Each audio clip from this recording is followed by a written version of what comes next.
Today we are starting forest mensuration for part 4. Due to some personal reason I was unable, but we will continue all the topics we will discuss or complete. So let's go for part 4. Today we will discuss about tree stem form. So what do you understand by form? Form basically rate of taper. As normally हम बात कर रहे हैं log और stem की, तो हम कहेंगे कि rate of taper known as form. अब टैपर क्या है? We have already discuss this. Taper means decreasing in diameter. Basically we can say like such as this is the tree stem and we can see this is the, ये जैसे कि tree stem है तो ये यहाँ से upward side को diameter में डिक्रीज कर रही है ये. तो this is called form this is called taper, decreasing in diameter from base to upward. इसको हम कहते हैं कि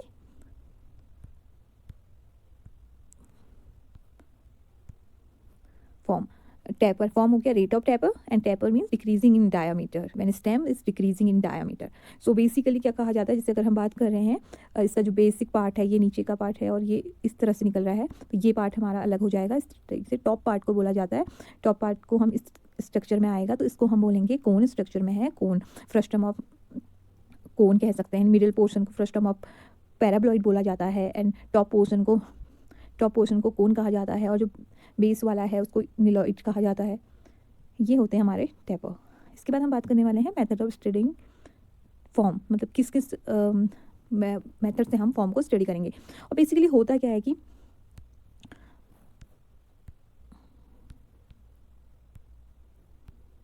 जब हम बात कर रहे होते हैं तो फॉर्म स्टैंडर्ड फॉर्म रेशियो के बेस पे हम इनका कंपेयर करके हम फॉर्म को स्टडी करते हैं. और फॉर्म को स्टडी हम करते क्यों हैं? सो वॉल्यूम मेजरमेंट करने के लिए. जब भी किसी ट्री का हम स्टैंडिंग ट्री का वॉल्यूम मेजर कर रहे हैं तो हम कहेंगे कि हम किसी भी उसका फॉर्म को स्टडी करेंगे. तो उस basically by comparison of standard form ratios, that is number 1 form factor, number 2 form quotient. तो फॉर्म फैक्टर क्या होता है?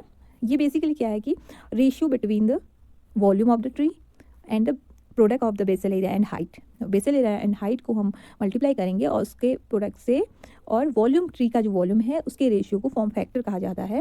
बेसिकली हम थ्री टाइप के फॉर्म फैक्टर्स की बात करते हैं. नंबर 1 उसमें आता है आर्टिफिशियल फॉर्म फैक्टर, नंबर 2 उसमें आता है absolute form factor and number 3 normal form factor.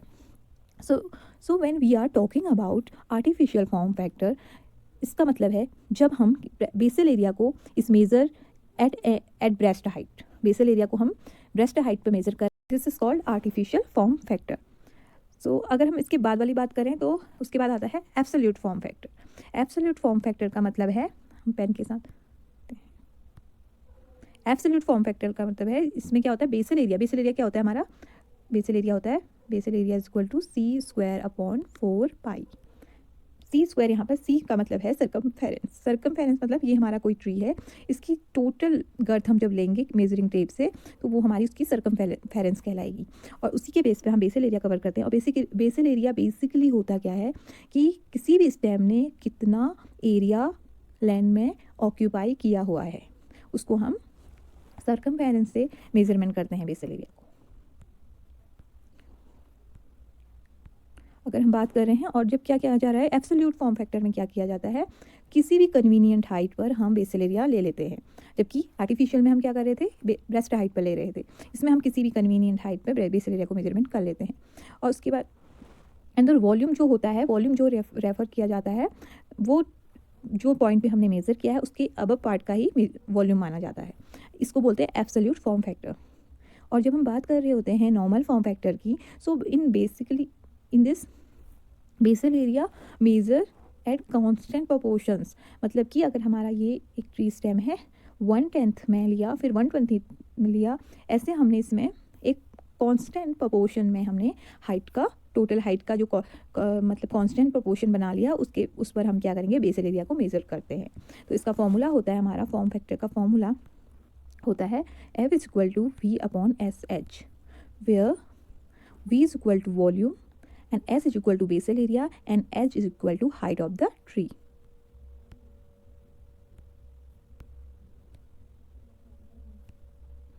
Our use of form factor we have already discussed to estimate volume of standing trees, to study laws of growth को जानने के लिए भी हम form की स्टडी करते हैं. काइंड ऑफ फॉर्म फैक्टर का मतलब कितने प्रकार के होते हैं, टाइप के होते हैं. Tree form factor, stem timber form factor, और इसके बाद हम बात कर रहे हैं स्टेम ट्री और stem small wood form factor. इसको हमने डिस्कस किया कि ट्री स्टेम टिम्बर किसे कहा जाता है एंड स्टेम स्मॉल वुड किसे कहा जाता है. लास्ट वीडियोस में हमने इसके बारे में डिस्कस किया है. तो उनका जब हम फॉर्म फैक्टर की स्टडी कर रहे होते हैं तो हमें इनके बेसिस पे किया जाता है. और एक आता है यहाँ पर टर्म फॉर्म हाइट. तो form height form is equal to V upon S H हो रहा है. तो इसी के साथ हम क्या कर सकते हैं, एक और चीज़, फॉर्म हाइट निकल जाएगी. अगर हम एच को इस साइड ले आए तो form height is equal to V upon S हमारा बन जाएगा. इसका मतलब है फॉर्म हाइट से हमारा वॉल्यूम अपॉन बेसल एरिया से, वॉल्यूम और बेसल एरिया के रेशियो से हमें पता चल जाएगा फॉर्म हाइट का. अब आता है फॉर्म कोशेंट. तो फॉर्म कोशेंट का मतलब क्या होता है, ये ऑस्ट्रेलियन एक फॉरेस्टर थे, उन्होंने कहा था, उन्होंने इसको डिफाइन किया form quotient as a ratio between the mid diameter and DBH. DBH means diameter at breast height. Breast height जो बेसिकली ब्रेस्ट हाइट पर जो डायमीटर लिया जाता है वो क्या होता है कि ये एक स्टैंडर्ड फॉर्म है. 1.37 metre above the ground level हम ब्रेस्ट हाइट को मेज़र करते हैं. और अगर हम ब्रेस्ट हाइट पर मेजर करते हैं, कहते हैं कि ब्रेस्ट हाइट के पास वाले एरिया में ही हमें ट्री का डायमीटर या फिर सर्कमफेरेंस लेना है.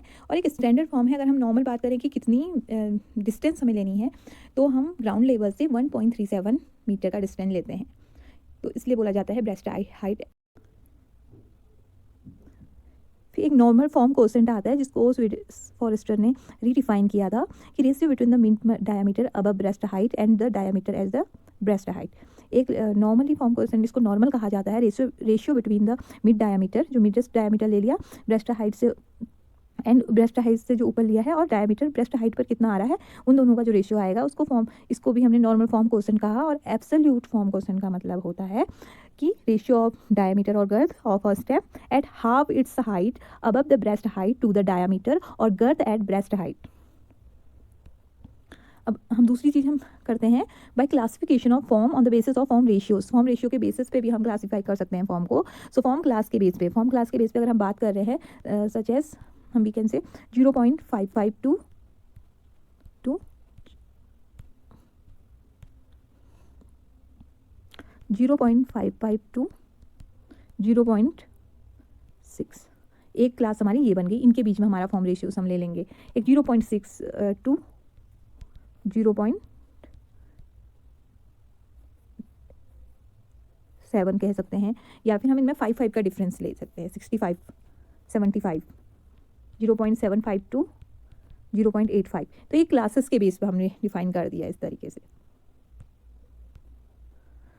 और फॉर्म पॉइंट रेशियो कहा जाता है. ये क्या है, एक अनदर क्लासिफिकेशन है ट्री फॉर्म का, form point ratio. Form point ratio क्या बोला जाता है, ग्राउंड पे ऐसा पॉइंट जहाँ पर विंड का प्रेशर सबसे ज़्यादा हो उसको सेंटर मान लिया, एंड वहाँ से द फॉर्म पॉइंट रेशियो इसको कहा जाता है डिफाइन, मतलब इसके बीच का जो रिलेशनशिप हम लेंगे वो परसेंटेज में किया जाता है.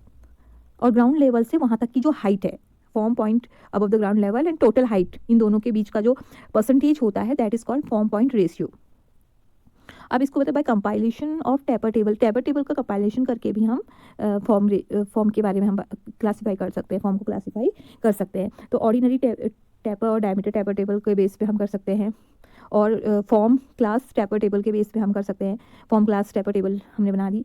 एक फिक्स्ड पॉइंट पे हम कह सकते हैं इसको कि इसमें डायमीटर ब्रेस्ट हाइट पे हमने इसका परसेंटेज. जनरल फार्मूला इक्वेशन के बेस पे भी हम ट्री फॉर्म को स्टडी कर सकते हैं. Like first Hojer's formula. So that is D is equal to D upon dph into C log C plus L upon C. This is basic Hodge formula where D क्या है हमारा, D diameter है, C constant है हमारा, और L हमारी यहाँ पर डिस्टेंस है कहाँ से, फ्रॉम द पॉइंट एट विच जहाँ पे डायमीटर को हम मेजर कर रहे हैं वहाँ से जो हमारा डिस्टेंस है इसको बोला जाता है L से रिप्रेजेंट किया जाता है. तो इस फॉर्मूले से हमें हॉजर का फॉर्मूले से हम पता कर सकते हैं. और बॉर्स फॉर्मूला है उसमें भी D equal to DBH. D diameter हो गया, DBH डायमीटर ब्रेस्ट हाइट हो गया, L आपका जो ही डिस्टेंस है टॉप पॉइंट से जहाँ पे हम डायमीटर मेजर कर रहे हैं उस तक का डिस्टेंस है हमारा. तो ये होता है आपका बोहर्स फार्मूला। इनसे हम इनको फॉर्म को स्टडी कर सकते हैं। तो इसके बाद हम अदर मेथड्स को स्टडी करेंगे फॉरेस्ट मैच्योरेशन में, जैसे जैसे tree volume we have discussed already, and we will discuss some tree growth, age of trees. So these are the important topic in this area, forest mensuration. We will discuss and we will continue.